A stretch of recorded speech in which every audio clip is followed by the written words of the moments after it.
What is up, everybody? Welcome back to the channel. Today on Tactical Pineapple, we're discussing the one and only fucking thing that matters right now, this very moment. And it is the Kyle Rittenhouse trial. Now, I know I took a little bit of a break, didn't do a whole lot of updates. I didn't really update anything since Thursday of last week. I am updating prior to us going into what I imagine will be one of, if not the final day for the trial. Keep in mind, I'm recording this video on Sunday evening. It will be released Monday morning. It is imperative that we pay very close attention to what happens.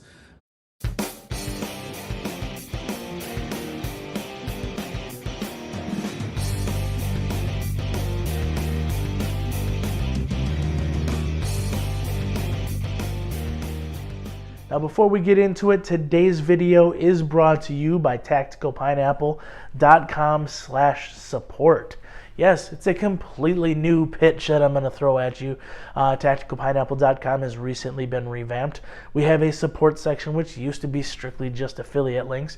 Now it's more than just that. We have our affiliate links.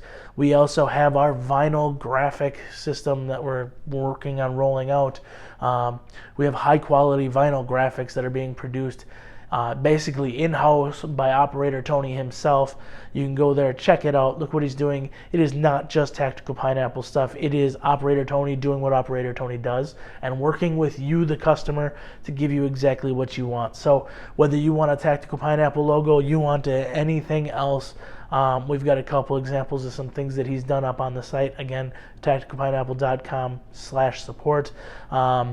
And all the instructions on how to get into contact with Operator Tony are there on the website, as well as obviously our merch, things like that. Store.tacticalpineapple.com is all buried in there as well. So don't be a stranger. Check the website out. I'm going to be updating things as often as possible. We're going to start adding a vlog or a blog in there as well. We're already doing the vlog, guys. You're here. But we'll add a blog in there as well. Probably coming up with certain different things that people want to see on a regular basis. And maybe even adding a newsletter here in the future. So again, thanks for stopping by. Hit the like button, comment, subscribe, do all the damn things down below. Every little bit matters. And without further ado, let's just get into this motherfucker. Kyle is facing, obviously, 6 counts as they are presented to the court. The jury will be instructed essentially on 4. Now, I know everybody's like, well, they're going to get instructions on everything. Well, they are. They're going to be instructed that the state did not meet the burden for the curfew violation, as we've discussed in the past. They are also going to be instructed on the actual laws as it pertains to the minor in possession of a deadly weapon. As I've said before, I've said it many times, and individuals have argued with me about it. Kyle Rittenhouse was not in violation of said law. The state of Wisconsin is very big on hunting. There are very clear indicators for a person who's over the age of 16 to be able to carry a long gun. All right, we are back. I apologize if there's any weird cut there. The wife is at work. My son decided to wake up and, well, hashtag dad life, right?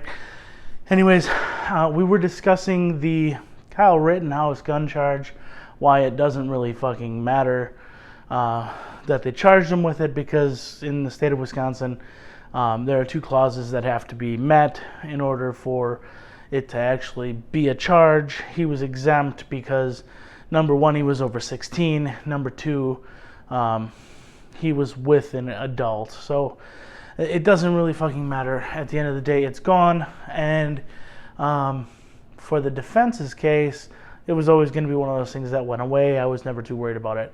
Now, for the prosecution's case, it matters greatly because they've already lost the curfew charge. They've already now lost the gun charge. That means there's absolutely nothing that's going to eliminate the availability of the self-defense plea. Now, that's huge, right? Means a whole lot. Now, on Friday, they did go through a whole lot of lesser included charges. Some of them that the defense did object to, some of them that they just let. Basically, what a lesser included charge is that if a jury cannot come to a decision on, say, first-degree intentional homicide, they can then acquit him of those charges and then take up any number of other charges that are lesser included underneath it. And those charges could then generally be looked at as, okay, well, maybe it wasn't intentional, but maybe it was unintentional homicide. He didn't go in with the intent, but he ended up killing somebody anyways, and so we're going to charge him with that. Now, this is a weakening, basically, of the prosecution's case.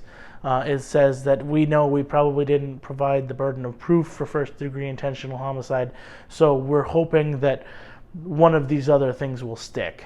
Now, there's benefits to the defense as well, which makes it difficult to say it, one way or the other, whether it's a good thing. Essentially, what it means is that, number one, it's going to muddy the field, right? It's going to be really hard for the jury to keep everything straight. This is somewhat beneficial because if there is any doubt whatsoever, the jury has to acquit, right? Reasonable doubt always goes to the defendant, which equals an acquittal. There's also, obviously, the entirety of the judge being a major factor here. The evidence that's been presented, his instructions, even though they went through what his instructions likely will be to the jury come Monday morning, essentially today, maybe even already done at this point, he can change it at any given time. So he can go back and look at the evidence and say, okay, well, based on what is presented, I'm eliminating all of this. I'm going to issue a directive, right? So, which is basically the judge saying, all the jurors here, this is what's going to happen. You are going to go into that back room. You are all going to sign an acquittal form, and we are going to let Kyle Rittenhouse walk on all of these charges because of self-defense. It is possible, it is likely that it will not happen, though. The judge has already received death threats, is receiving threats of violence against him and his family. Although I don't believe he's going to falter in any way.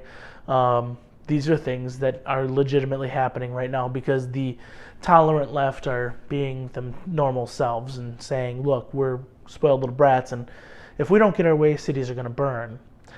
That being said, 500 National Guard are now staged outside of the Kenosha area just because of riots that are likely to happen and occur either way, right? They believe that the Patriots who back Kyle Rittenhouse will go into riot mode should this directive go the other way. I don't disagree. As I've said in other videos before, you've already taken all of our jobs away. We've got no reason not to be out there. So there's that. On top of the 500 National Guard that are staged outside of the Kenosha area, I believe approximately 150 volunteer police officers from other departments across the state are already in Kenosha, working with the Kenosha Police Department on specific orders, the Sheriff's Department for Kenosha area, all working together to try and do what they need to themselves. The National Guard are simply there for support. They can't really do anything, and to be completely honest, they're probably not even going to be fucking carrying live rounds. If anything, they're probably going to have less than lethals. That's what we've seen so far. Most of the time, it's show of force. They're not even actually allowed to chamber around, which is fucking pointless. Most of them are running around with empty magazines. So, regardless of the situation, whatever happens, I believe there's going to be recourse. That is not a threat. I'm not threatening anybody anything. The fact of the matter is America depends on this case at this point. This is one of the biggest cases as it pertains to being a patriotic American, doing your duty, and then being justified in self-defense. and it has a huge bearing, especially for people like me who live in Wisconsin, knowing that the court system in this state is swaying heavily liberal, to see whether or not this case and everything goes through the way it should. Trumped up charges being what they are. The judicial system is robust. It should hold true, especially like we've seen. This has just been a joke of a prosecution. So I believe things are going to be good. I'm hopeful things are going to be good. But the next 24 to 48 hours are going to be pivotal. And I will, of course, be updating everybody. We will be doing the updates on YouTube as well as Odysee. I am not going to do exclusive for the Kyle Rittenhouse stuff right now, just because I don't want to deprive anybody of these updates, because several of you have reached out to me saying that this is how you are getting your update. All right, so until the next video, folks, don't forget to head down there, hit that like button, comment, subscribe if you aren't already subscribed, hit the notification bell. All of it fucking matters. We're going to continue to do this every fucking day. I took a break last week, wasn't feeling the greatest. No, it's not the Rona. You can tell, probably still not feeling the greatest, but I'm here. We're going to do this, and it is going to fucking matter this week. So